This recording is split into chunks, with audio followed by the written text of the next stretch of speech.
So many different names. Backyard beverage, coffee with Cannon, bitchin' with Bill, police off the cuff, real crime stories. Coming to you live from Jupiter, Florida. It's a beautiful day again today. I would imagine it's middle 70s to late, 77, 78, something like that. But just a beautiful sunny day. I was already at the beach.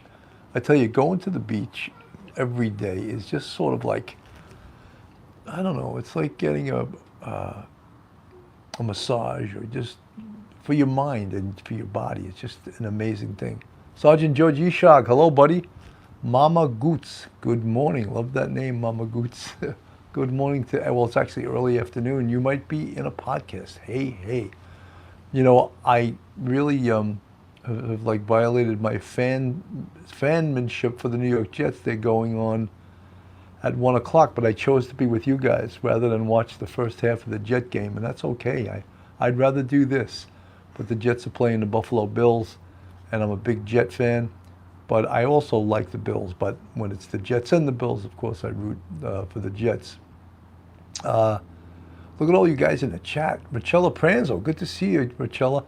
Guys, I'm actually returning to New York tomorrow. I'm flying back for like 5 or 6 days, and then I'm going to come back here. But so I'm going to get a chance to feel what the cold weather is like. I've been spoiled for the last just better part of almost, month and a half I've been here. Charmaine Murray, afternoon, Sergeant Bill. Good to see you. Brandy H. Well, hello, Bill. I'd love to be at the beach every morning. It's just a breath of fresh air. It's really inspiring. And I get to watch the surfers. I'm not a surfer myself, but there's pretty big waves at this beach. It's the Juno Beach. It's right down from Jupiter. But it's amazing.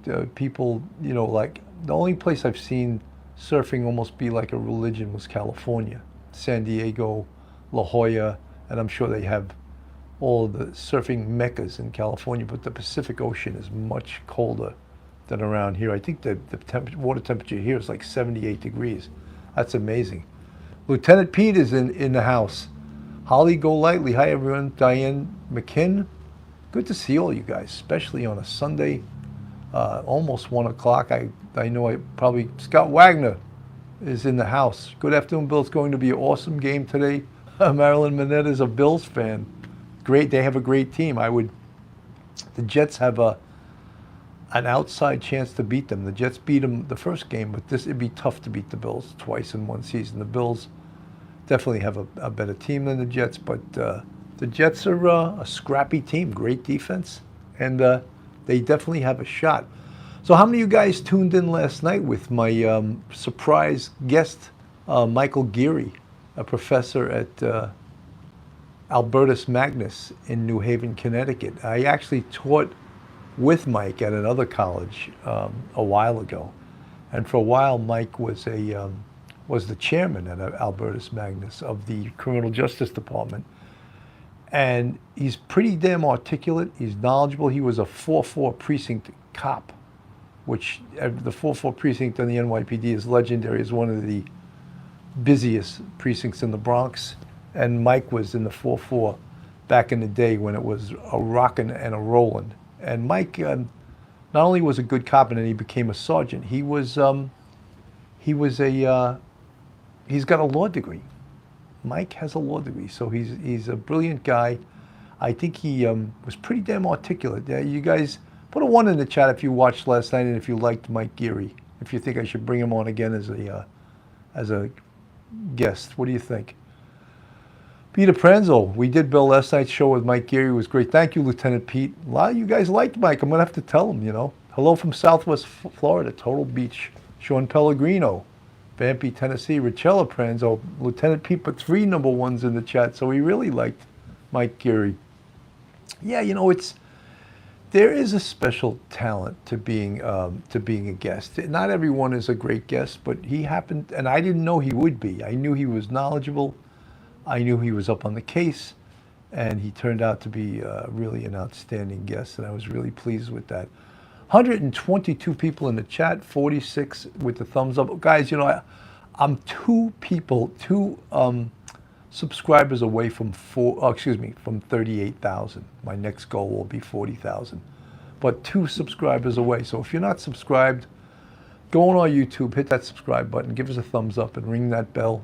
And if you want to contribute to us, we have a Patreon with 3 different levels, and we also have a YouTube channel memberships with 5 different levels. And the channel is growing, and I think it's all because of you guys. You guys have really contributed tremendously. You've supported us. You've shared us with your friends. You brought your friends to the station, to the channel, and I really appreciate you guys. It's an amazing thing. You know, it's not easy really to grow your channel here. There's a lot of stuff you have to do. Kim Allison, Sergeant Bill, that is brilliant. Pleased that your subscribers are flourishing. Thank you, Kim, and you've been a big part of it. You really are. Someone just said the channel is growing because it's so good. I thank you so much. I really appreciate this. Lori Malm, hello. Charmaine Murray, it's because of you. Thank you. Killing Me Softly. I heard he sang a good song. I heard he had a style. And then he came to listen for a while. And there he was, this young boy, a stranger to my eyes, strumming my pain with his finger, killing my life with his words, killing me softly with his song, killing me softly with his song, telling my whole life with his words, killing me softly with his song. Boom, boom, boom, boom. That was Roberta Flack. And that was at one time just the most, well, still is one of the most beautiful songs ever written. And she lived in the Dakota. That's the building that John Lennon lived in, the building that he was assassinated in front. But Roberta Flack lived, or maybe still lives, in Dakota on West 72nd Street, right on the corner of Central Park West. So Charmaine Murray, thank you. Michelle, I saw this show for the first time last night and sub. Thank you, Michelle. Thank you so much. I really appreciate all you new guys that are subbing. You know, today is the 1-month anniversary of the occurrence of the murder of the 4 students, Ethan Chapin, Zaina Knodel, Madison Mogan, and Kaylee Gonsalves. When you think of that, they're 20, 2 of them were age 20 and 2 of them were age 21. It's just almost too hard to believe, you know. Yeah, rest in peace. And one of the things when we cover cases like this, I never ever want to lose sight of the fact that they have family. And Willis Pony, thank you. She always refers to me as the Supreme Commander. I love that title. It's such a joke, but it's funny. So I never want to lose sight of the fact that all of these kids, these students, these victims of this horrific act of violence, they have families and friends, and the Idaho University community that is devastated by this event. And you don't ever want, even as a homicide investigator, I never wanted to lose my humanity and just treat it just like a job, like we'll find the guy, you know, we'll treat it like a job. But you have to remember that these were human beings, and they have families and people that love them, and girlfriends and friends and boyfriends and, you know, co-students, other Idaho University students, faculty, even the police there. You could see that Chief Fry is highly, highly affected by this, you know. I don't think they've ever had an act of violence like this at this school in the history of this school. I know when we talk about it, their last murder was 7 years ago. So, you know, are we equipped? Mickey Mantle, good to see you, buddy. Are they equipped to investigate this? If you watched our show last night, we talked about, and later on last night, Duty Ron did a show with Ed Wallace and really took a deep dive into the forensic evidence. Ed Wallace is brilliant. I mean, I gotta get me an Ed Wallace for my crime scene guy. And I may have somebody. I don't know if I want to name him because I haven't asked him yet. But I know he's retired. And we were using John Palucci, but he was a retired crime scene sergeant. He's brilliant too, but he's so busy. He's teaching. He's got his own company. So there's another guy I have in mind who's a retired first grade detective. Libcom, tape lift was interesting to learn about. Absolutely. The fact that they can, well, we know that they lift fingerprints using tape. They use powders and they use tape, and then they're able to put the fingerprint actually on a card so it's more easily readable.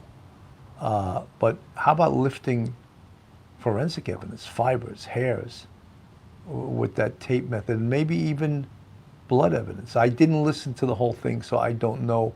And believe me, sciences on the police department, they take a special type of detective, someone that's really interested in the science of it. It's just like I always considered ballistics experts. Ballistics, that's the study of a projectile in motion, which includes internal, external, and terminal ballistics. And ballistics experts are always, they're scientists too, but they so loved their job. And when you heard a ballistics detective or a ballistics expert, Diane Krause, how are you? Good to see you. Jane, I'm guessing science is going to solve this awful crime. Jane, I said it from the very beginning. Absolutely, science is going to solve this crime. It's still not going to be easy, but science is going to solve this crime. Anyway, getting back to ballistics experts, they so love their job, and they so love the science of ballistics that when you hear them talk about Ocean Girl 505, Bill, does 113 pieces of evidence seem low to you? That was put out there by the press. I don't have any problem with the amount of evidence because it's not the amount, it's the quality, and all you need is one piece of evidence that's going to be, you hear me refer to it all the time as that smoking gun piece of evidence. That's all you need. You need that one speck of blood that will identify the perpetrator in this case, that one fiber, that one fingerprint or partial fingerprint, a one hair off the perpetrator's head that identifies him through DNA. So I'm not concerned that, the media puts it out there, well, there was only 100, like as if. Patty Banks, thank you for the $1.99 super chat. Carfax, a large is stolen, 11-2 in Washington. Thoughts? Look, every potential lead that could impact upon this case has to be investigated. Even as small, you send 2 detectives out. You just said a stolen Elantra from the state of Washington. Send 2 guys to investigate that. Let them report back on that car. Follow that car. Follow it by meaning do a complete investigative workup on it. Have your forensic crime scene guys go through that car for hairs, fibers, fingerprints, blood, all of those things. Yeah, no little tip or piece of evidence in this case can be ignored. That's why we all hope that they have the resources that they need to do a proper investigation on this. And they apparently they just, how about there are only about 40 Hyundai Elantras in the area? Do you think they all want each other to, that was from Rachella Pranzo. I don't, look, one of the things you have to realize, this car, Hyundai Elantra, they were saying it's a Mickey Mantle, thank you for the 20-pound super chat, very much appreciated. Ruth Ann Griffin, hi Sergeant Bill. What I wanted to say is, this car could be coming from outside the area. So we just can't take it for granted that it's from the area. Or, like just was reported, could it be a stolen vehicle? If it is, in fact, that vehicle that was used and has something to do with this crime, it could be a stolen vehicle. So we have to be aware of all of those things. Jack Wallace-Sewich, you're so lucky you live in a hot climate. I'm so jealous. I hate winter. I don't live here. I'm here as a, what do they call it, a snowbird. But I'm going home tomorrow for about 4 or 5 days. So what do you make of the fact that Zaina's father, Zaina Knodel, had to fix the locks on the house? Look, I don't know if you guys have had kids in college and that lived in off-campus housing. it's not unusual for the owners of these houses not to keep them up. And when you confront them on it as the parent of one of the kids that lives in this house, they say, oh, the kids break everything. And that's their answer. So it wouldn't be uncommon for one of the residents' father to fix something in the house, because probably the landlord is not so quick to respond. They'll take your money every month, but they're probably not so quick. Look, one of the things we question is, from being outside the area, apparently Moscow, I say, people are criticizing me online for saying Moscow. It's not pronounced with the W. It's pronounced like Moscow. So if people are losing sleep over that, they need to get a life. But so I try to pronounce it correctly, Moscow, Idaho. Apparently, one of the things that we as New Yorkers, especially those of us who live in the suburbs, everyone's got a Ring camera or a doorbell camera. And apparently that's not true in Idaho. I don't know if now there's going to be a run on people buying Ring and doorbell cameras, but right now, that whole area surrounding that house, there are virtually no Ring or doorbell cameras. So, I mean, where I live in Westchester, we just got two. We got a Ring camera and a doorbell camera. So I think it's just a good thing to do these days. But I guess when you're lulled to sleep by a false sense of security, you're thinking, oh, this is the safest area in the world, nothing could ever happen. And then this horrific Mystique. Hello, how are you? Good to see you. Love that name. It's a Mystique. Great to see you. Guys, 321 in the chat, 137 with the thumbs up. Guys, let's get more of those thumbs up. We're more than double in the chat, but not enough thumbs up. And that's how they throw us out there. YouTube, they want to see those thumbs up, or they think, oh, big deal. He's got 321 in the chat, but not so many people like it, Sherilyn Schaffner, good to see you. Libcom, I have privacy concerns about Ring or any of those that depend on the internet with cloud, so I'd rather have things stored on my own server. Well, that's your personal look.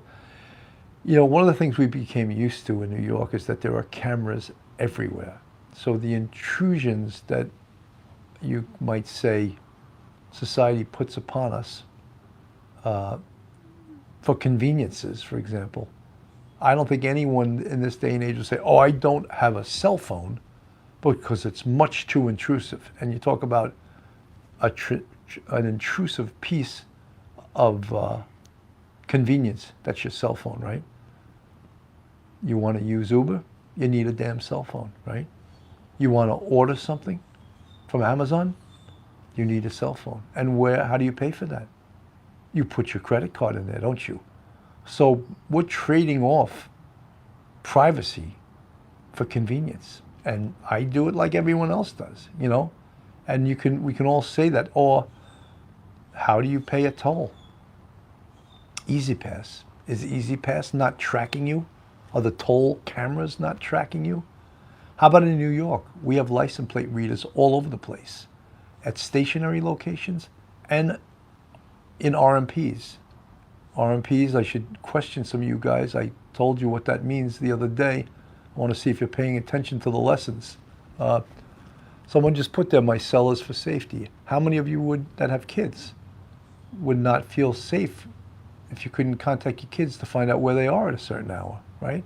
You maybe even instruct them to call you at certain intervals or to text you when they get to a certain location. Or you may even have even one step further. You can track where they are, right? Parents do that this day and age, right? And I don't blame you. I'm not putting it down, but we trade in some of our privacy in order for convenience and safety. I mean, I don't know anyone. Yeah, that's a lot more surveillance than Waterbury. Wow, so lucky catching another live. Pockets full of stones. Good to see you. So yeah, if you want to be part of this 21st century world that we live in, you have to trade. Susan Cannon, are you related to me? Love that last name. It's really catchy, you know. Michela Serino, excuse me, Michelina, Patricia Emmerich. Your kids check in with you more than you check in on them. Buffalo Surfer, Idaho had small town feel. Susan Cannon says she'd be okay to be related to me. You know, Cannon, the name is from a certain part of Ireland. I'm the worst Irishman on earth. I don't know a lot about my family's history in Ireland. And I remember one time I was being questioned by an Irish woman. She says, "Oh, Bill, where's your family from?" I go, "I don't know." She goes, "You're a hell of a bad Irishman, aren't you?" I said, "Look, I consider myself to be an American of Irish descent, so I don't know." And yes, that's bad. I don't know my history. Jane, yeah, I don't know much about family history either. Mary McElveen, there's another Irish girl. There is a road that leads from the house to the Washington State with, too fast, I couldn't read it. Happy Lazy Sunday, Donegal. Donegal, wow. Jane Tonks, I love cameras everywhere. The more the better. In UK, we have far less police on the beat walking the streets, so we need them. Well, you mentioned London, the Ring of Steel, as they called their camera system in London, and I think that was, they caught those subway bombers in London, and they caught them really quickly because of the Ring of Steel, the camera system that you guys have in London. And New York City has modeled its camera system after London. London was first. So, of course, after 9/11, all the federal money from the federal government, a lot of it came to New York, as it did go to other police departments. And what did other police departments, and not just, but a lot of money came for security.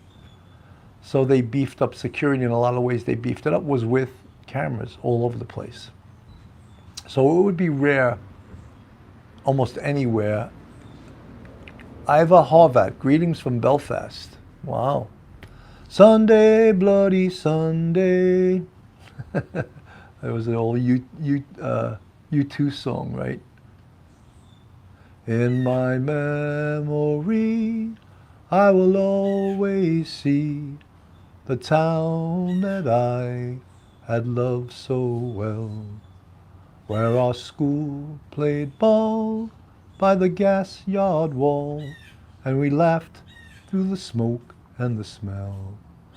Going home in the rain, rolling up the dark lane, past the jail and down behind the fountain.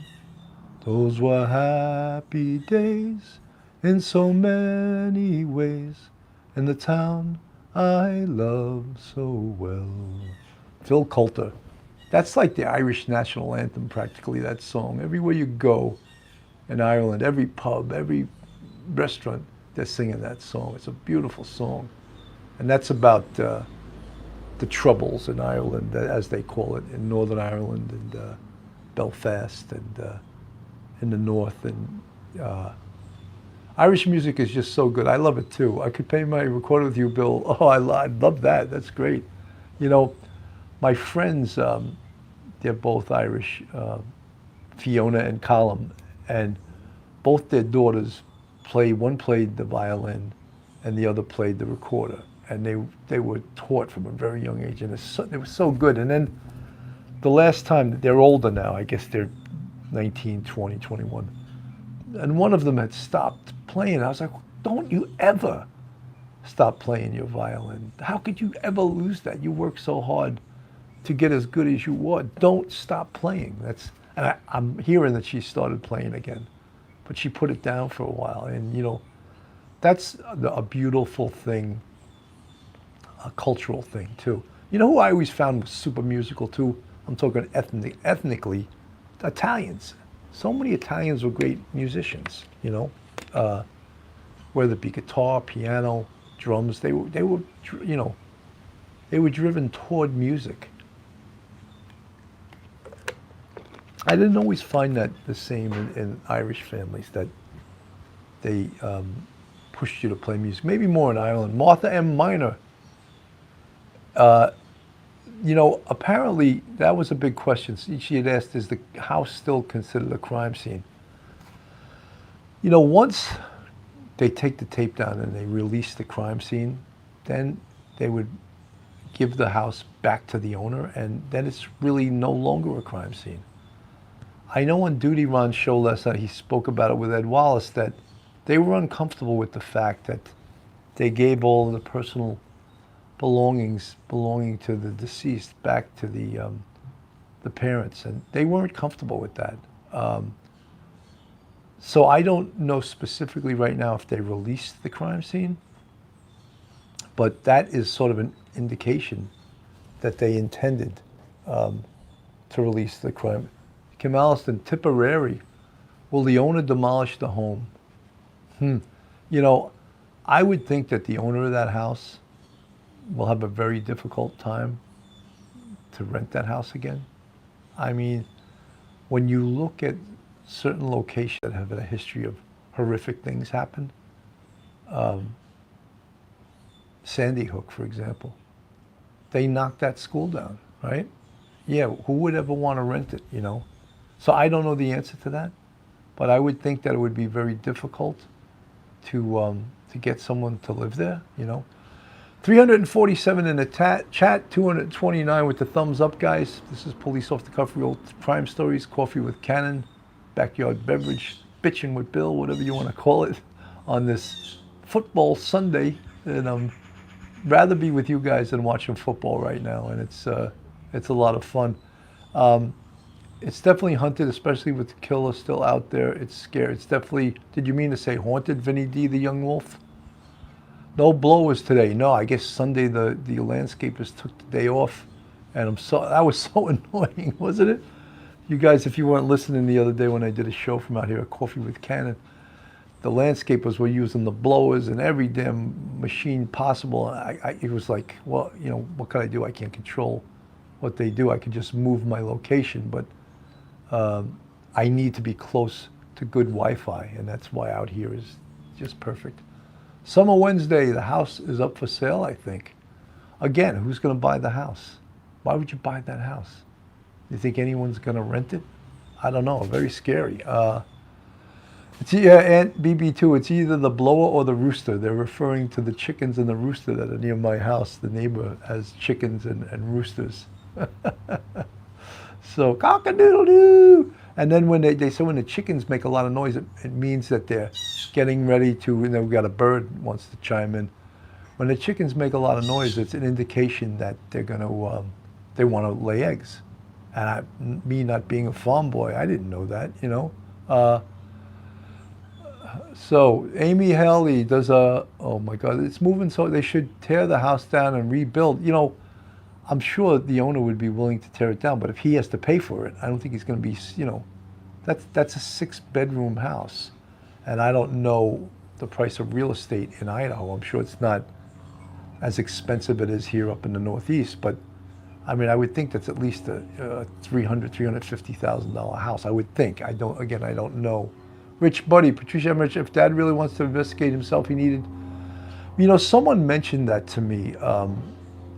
That someone sent me a message on Messenger, and they said that Kaylee Concalves, her father Steve, has been quiet lately, and I said yes, and I think that what probably occurred was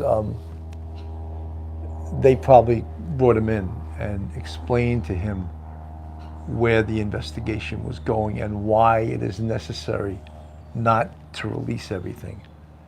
And in understanding, I would never want to criticize Steve Goncalves or any of the parents.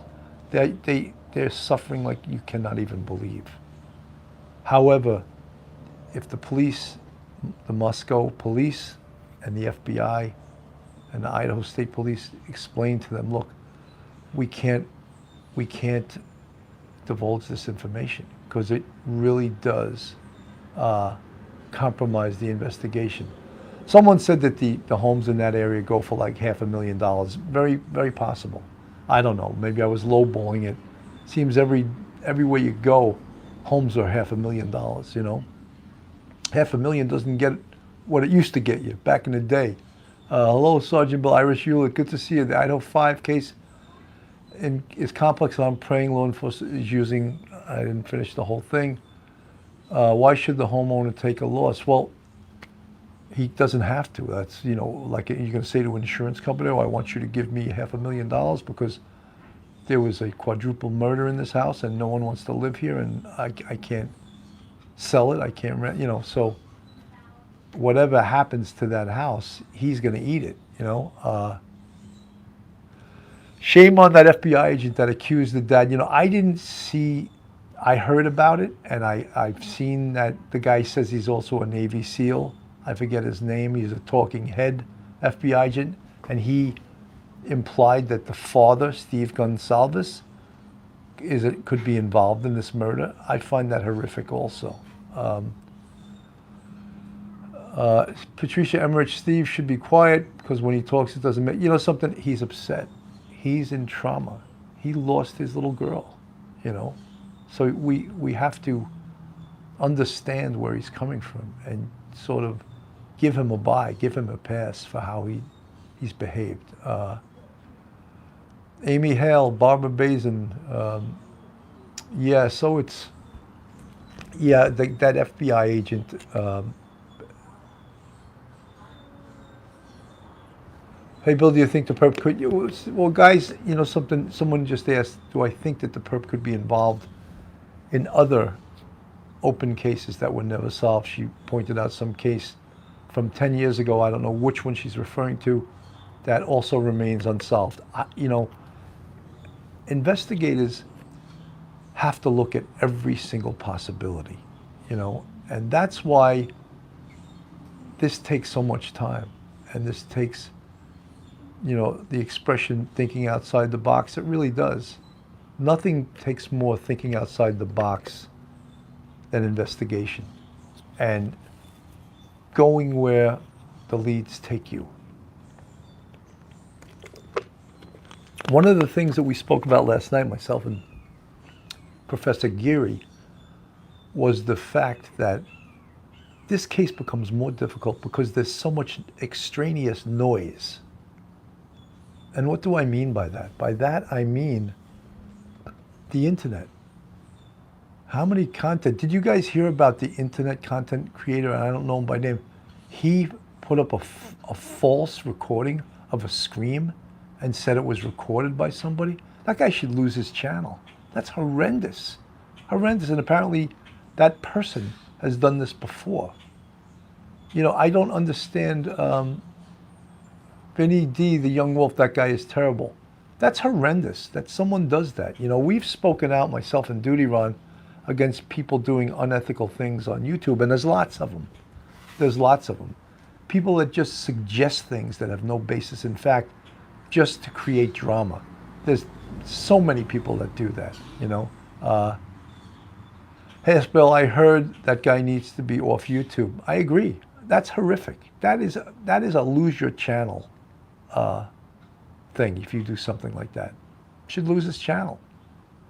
It's almost, look, I think we're used to the mainstream media, the regular media, doing unethical things. I find that also on this case, the media almost is demanding that they be told the inner workings of the investigation. Guess what? No, we're not telling you the inner workings. And they keep putting out there that it's a month and they haven't got a suspect. What are you trying to say?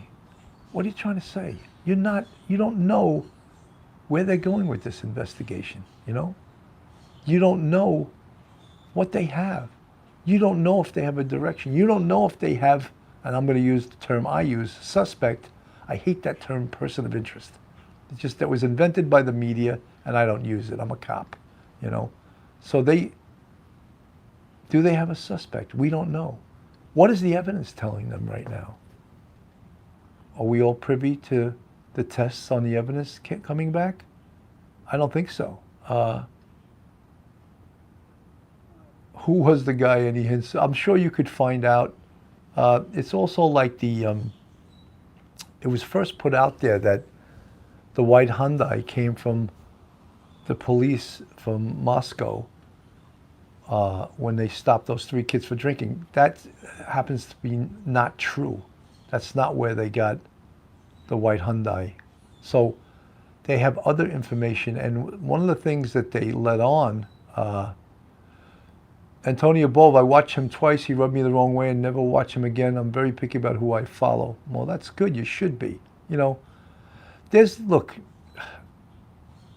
I try to be true to myself, and I try to put out things that I can confirm. And you know, something you have to remember, I did this for 27 years at the highest level, at one of the best homicide squads in the world, not in the country, in the world, Manhattan North Homicide Squad, with some of the greatest detectives in the world.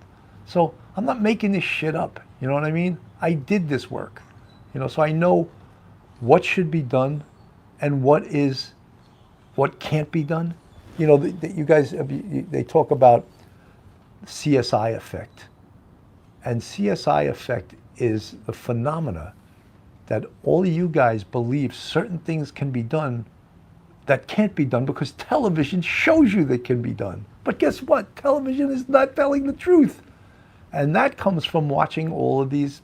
The shows are great, right? First 48, CSI, all of these evidentiary shows. They show that they can do things that in reality, the real popo cannot do it. So it's like pressing that easy button, you know? Oh, you can't do that? Oh, you can't get the DNA back in 22 minutes? You know? Oh, you can't process toxicology in a week? No, because some of the tests that they do to do the toxicology takes an incubation period. You know, scientific tests that take hours, days, weeks. So when on TV they said, oh, we see that he had cocaine in his system, whatever, that's not coming back for 6 to 8 weeks. So, but on TV, they press that easy button and you think, oh, they could do it. They could do it, right? So, international DNA and prints has to be a lot. Well, you know, there is right now, there is not an international DNA database. There is, in this country, there's a national DNA database, which is known as CODIS. And that stands for Combined DNA Index System. And it is run by the FBI. And in the index is the DNA. There's 2 types of DNA in the index. I spoke about this last night. There's offender DNA and there's forensic DNA. So what's the difference? Offender DNA is DNA taken from convicted offenders who have been convicted of felonies and certain misdemeanors. They do not have a choice. Their DNA is taken from them.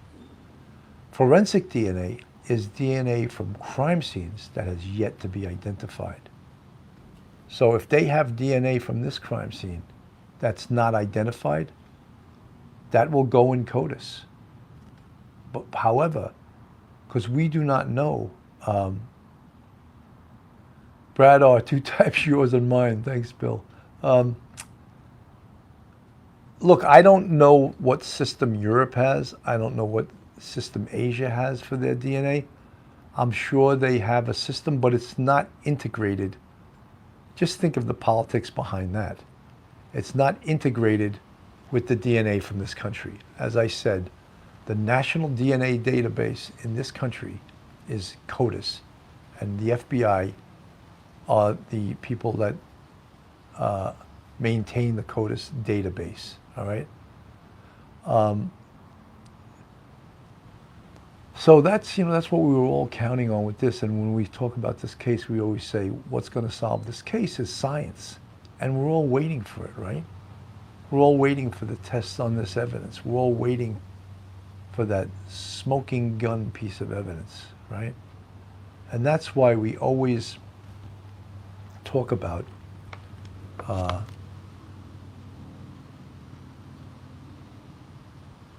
if the killer left no blood evidence but maybe fingerprints or other DNA, look,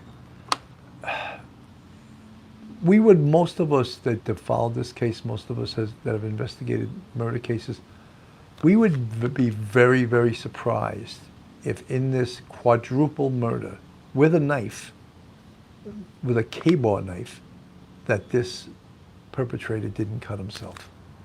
That would be highly, highly unusual. But say it didn't happen. Say he was wearing some type of non-slip, thick gloves that prevented him from getting cut. There's still a big chance that he left other evidentiary things, hairs, fibers, skin cells. So he could still be identified through DNA. The blood evidence, of course, would be the best chance that we would have to identify him. Guys, 548 in the chat, 300 with the thumbs up. You guys joining me on a Sunday afternoon, football Sunday, but I'd rather spend it with you guys. Stephen's eyes, for every mystery, someone somewhere who knows the truth, perhaps. Well, you know, we had spoke about the different ways that we do things in the NYPD, and I think on this case, I think it's crying out for a reward, because I think in this case, before you know it, there could be a $100,000 reward. You know, the old expression, money talks and bullshit walks. That's the truth. And for some reason, people on this case were making up excuses why they don't think it's a good idea to get a reward. And that's, to me, smacks of the FBI putting their 2 cents in. I think that it's a great idea, because right now they're getting tips, but are they getting good tips? You put up $50,000 or $100,000, you're going to see that you're going to get good tips. What if someone even peripherally knows that someone he knows did this? He may not want to call it in and give it, but if there's a $100,000 reward, all of a sudden the loyalties, you know, there's no honor among thieves, right? So when I hear these talking heads say, oh, it will just muddy up the waters, shut up. I don't want to hear you. How many murders have you worked? All these talking heads, I'd love to see some of their resumes, their actual resumes of what they've done in their law enforcement career. They all seem to be experts. But, you know, we did a lot of tried and true things in New York City that were at the cusp of investigation. And you know something? I'm not saying the FBI doesn't do some great things. The FBI has the FBI course at Quantico. A lot of bosses, a lot of detectives from our job go to that course. And I've never heard anyone say anything but that it was a great course. I think it was, I forget how many weeks it was, maybe you have to actually go live down there. I think it was like 10 or 12 weeks, the FBI Academy it's called. And look, education and training, it's only a good thing. There's nothing bad about learning more about your craft and getting better at it. But I think with the crime of murder, I think the more you investigate it, the better you get at it, you know? And in New York City, we had lots of practice, all right? And we had lots of bosses that were bosses back in the day when New York City had 2,200 murders in a year. Could you imagine that? The 3-4 detective squad in 1990 had 129 murders in 1 year. 129. The 7-5 regularly went over 100. The 4-4 precinct, small geographic area, was always up in the 80s, 80 murders a year. So the other 7-3, 7-0, all these Brooklyn precincts, the 6-9, they were rocking back in the day. And so the more homicides you investigate, the better you get at it. And some of these the police chief from Moscow took an FBI course. Well, I think if you go to the FBI Academy, you have to live there. So I think it's a 10 to 12 week course. I could be wrong. I'll look it up. But I know a lot of our bosses from the NYPD went to I would have loved to have gone to the course. But believe it or not, on our job, it was a contract, which means you had to know someone to get it. And a lot of times when they have things like that, not the most worthy people go. The people with the biggest phone calls go, you know.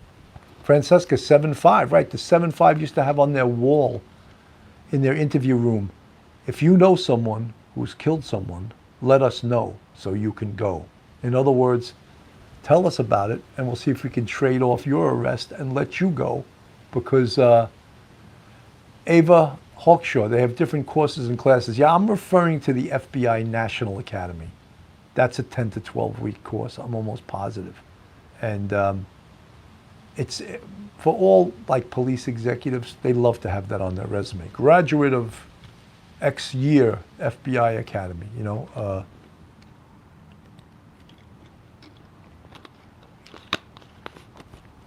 Someone was comparing the FAA, who are investigators that investigate aircraft accidents and aircraft crashes, that they show up the next day when there's a crash. Why can't we have the best homicide investigators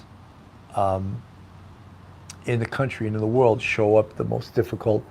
Well, I'll tell you why, because it's a jurisdictional thing.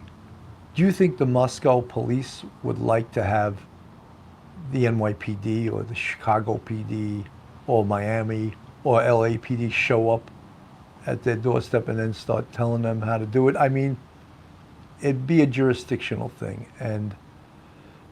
But they do have the FBI helping them, and they have the Idaho State Police, which of course has more experience in homicide investigation than Moscow. Moscow.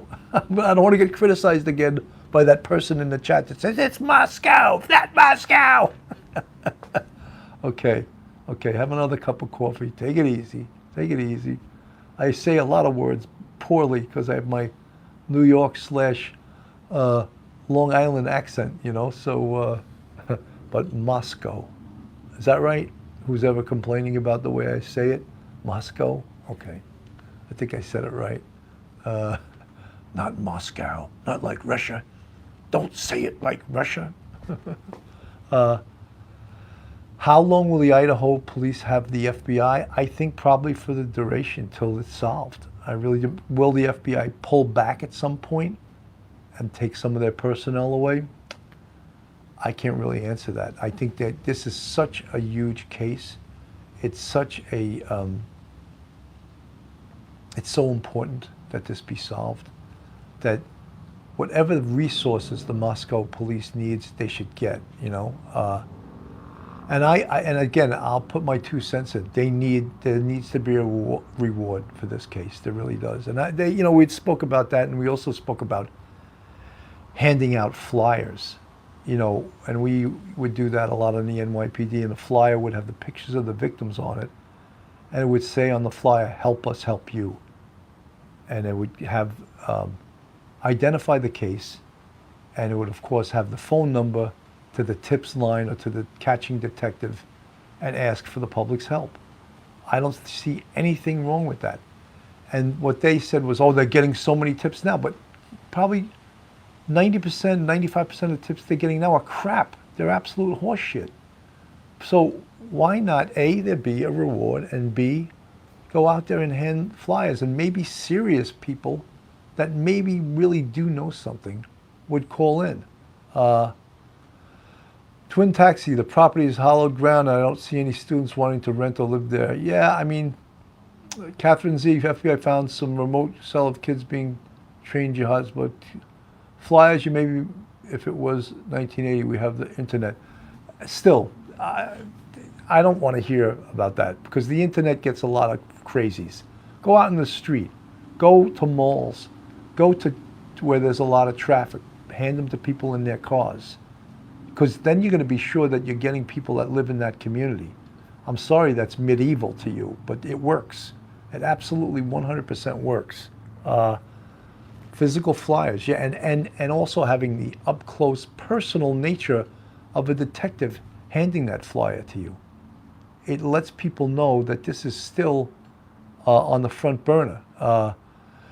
Lori Blythe, the university needs to suck it up and put up a reward. And yeah, I agree. You know, and I know, and I said this, colleges and universities,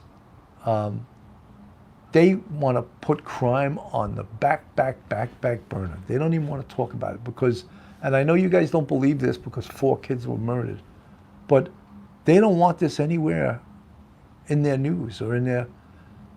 How many people think that the enrollment at the University of Idaho is going to go down in 2023 based on this case? 100% I think it's going to happen, because if you're a parent and there's a couple of schools and two of them are equal, one's the University of Idaho and one's another school equal to the University of Idaho, and University of Idaho has this quadruple murder or unsolved quadruple murder, are you sending your kid there? That's a question that I think, yeah. And as a result, not just the university, the community. 2,000 people are employed at the University of Idaho. 2,000.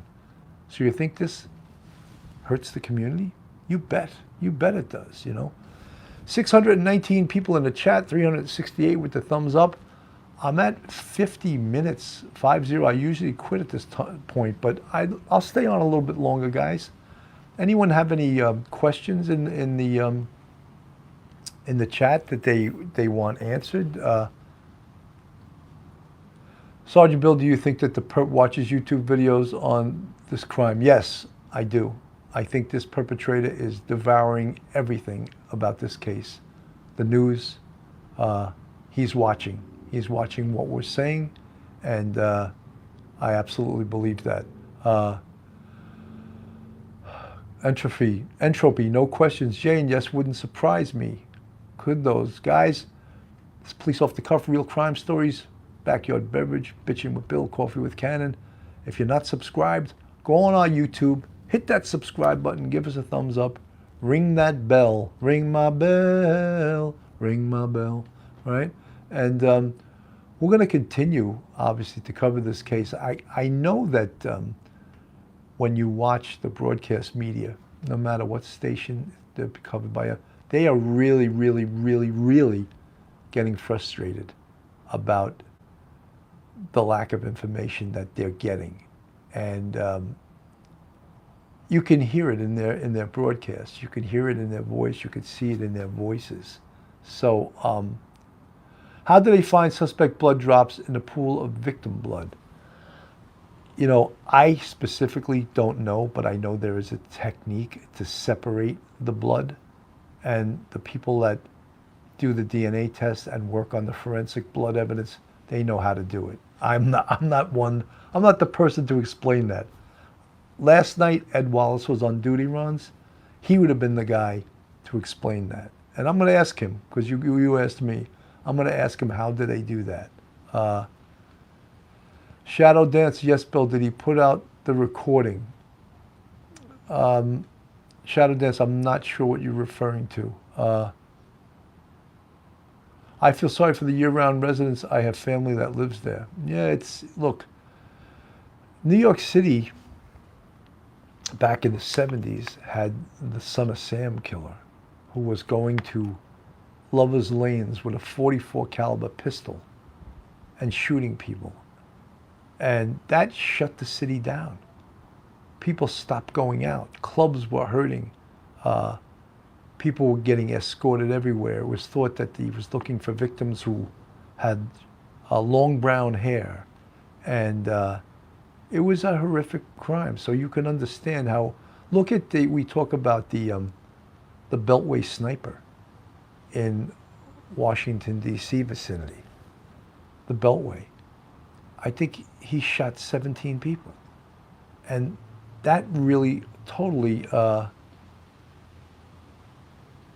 Bill, I asked, could sweat DNA be identified after it is dried? They can, yes, they can lift certain of those things, either with a reactivation agent and lift it, and they only need very small amounts of DNA right now to identify it. There's something called PCR, and they were using that test for COVID too. And it stands for polymerase chain reaction. And there's another thing called short tandem repeats. And they can actually take a pinhead size of blood or DNA and replicate it and make the sample larger, thus identifying it. And that's how the advances in DNA, a lot of the advances in DNA are due to the advances during 9/11. The New York City Office of the Chief Medical Examiner, you see Barbara Butcher on Duty Ron's show, their work on identifying unidentified bodies and body parts during 9/11 resulted in huge advances. Barbara Butcher said 2 to 3 generations of advancement in a very short period of time through trying to identify bodies and body parts due to 9/11. Could those guys go into college should offer a reward? They should look into the hotels Zena took her father to. Maybe ever thought about writing a book? I have, but you know, till you're so busy to, you know. Barbara Butcher just wrote a book. It should be coming out in 2023. But I don't know if I'll ever write a book, but there's a lot of interesting stories, you know. Butthole Surfer, Sherlin Shopping, that's what I was trying to say earlier. I didn't read what you guys said. 640 in the chat. Has the Elantra driver come forward? No, he has not. I don't think they said that. One of the things they said that they want to identify the person or persons. So was there more than one person in that car that, based on their information? Or was there a driver and was he by himself? So we don't know that for sure, but we want to know that. That's the biggest lead they have right now, that we, you know, they put that out on Thursday night. And as I said in last night's show, I'm sure they had that information for at least 4 or 5 days before they put it out. I guarantee that. Brittany Wright finally got to a live. Guy, that's great. Janine Colo, did you see video where a light in the house was on and went off? I did not. You know, I don't trust any of the video that's coming out now and put out by content creators. There's been so many fraudulent things put out there. There's been a lot of stuff that's absolutely bullshit and a lie. So unless it's put out there by the police or the investigators, I'm not going to report on that. Butthole Server, not to be trusted, probably hate that. Yeah, I wouldn't trust many of these content providers. Look at this guy putting out that fake scream. That guy, you know, that's so horrific. This is a really serious matter. This is a serious case. And people that lie should be wiped off of YouTube. You know, it's just like the guy who they brought in earlier, and I mentioned this guy last night. He talked about that he heard it. Now he's talking about he heard a scream and he saw a black SUV. But 2 weeks ago, they took a statement from, he said nothing about that. So therefore, what I've said based on Investigation 101 is his first statement is his true statement. This he's giving now is total bullshit. Just get rid of the guy. He's not reliable. His information, even his first statement, may want to tear up right now. I wouldn't say don't tear it up, but how can you trust him? All of a sudden he's changed up. Oh, his mind is more clear now than it was 2 weeks after the incident. So no, I don't trust that guy. I don't believe his information. I don't believe anything he says right now. People, you know, some people get crazy when they see a camera. You know, all of a sudden they want their 30 seconds of fame. That's what it's called, that famous expression that Andy Warhol said, or 15 minutes of fame, whatever it is. But that guy, what we're referring to, gave a statement to the police. When you give a statement, it's read back to you, you sign it, and you initial it, and the detective initializes it, and it puts his initials on it. That is the truth. You can't later on say, oh, now that I think of it, I saw a black SUV and I heard a girl scream. Oh, really? Really? How come you didn't tell us that 2 weeks after the incident? So, guys, I'm going to really say goodbye right now. 664 in the chat, 431 with the thumbs up. Thank you guys so much for joining me on a Sunday afternoon. We're going to keep covering this story. We're hoping for an arrest very soon. And I want you guys to have a great Sunday. God bless, and I'll talk to you soon.